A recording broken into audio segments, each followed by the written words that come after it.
IPL 2026లో Chennai Super Kings batter Sanju Samson రెండో సెంచరీని పూర్తి చేశాడు.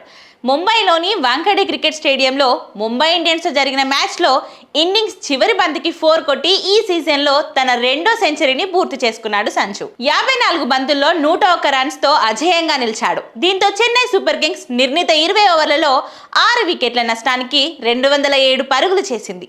ఈ మ్యాచ్లో టాస్ ఓడి బ్యాటింగ్కి దిగిన చెన్నై సూపర్ కింగ్స్ను ఓపెనర్ సంజు శాంసన్ ముందుండి నడిపించాడు. మిగతా బ్యాటర్లు విఫలమవుతున్నా అతడు మాత్రం క్రీజ్లో నిదానంగా బ్యాటింగ్ చేస్తూ ఆ తర్వాత టాప్ గేర్ మార్చాడు.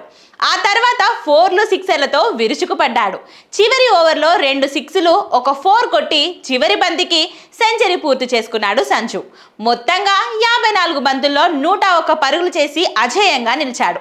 దీంతో నిర్ణీత 20 ఓవర్లలో 6 వికెట్ల నష్టానికి 207 పరుగులు చేసింది Chennai Super Kings. Mumbai Indians బౌలర్లలో గగన్ఫర్, అశ్విని కుమార్ 2 వికెట్లు తీశారు. Jasprit Bumrah, Mitchell Santner 1 wicket పడగొట్టారు. కెప్టెన్ హార్దిక్ పాండ్యా 2 ఓవర్లు వేసి 38 రన్స్ సమర్పించుకున్నాడు. 1 వికెట్ కూడా తీయలేకపోయాడు. ఇక ఐపీఎల్లో ముంబై ఇండియన్స్ పై సిఎస్కే తరపున సెంచరీ చేసిన తొలి బ్యాటర్గా సంజు శాంసన్ నిలిచాడు.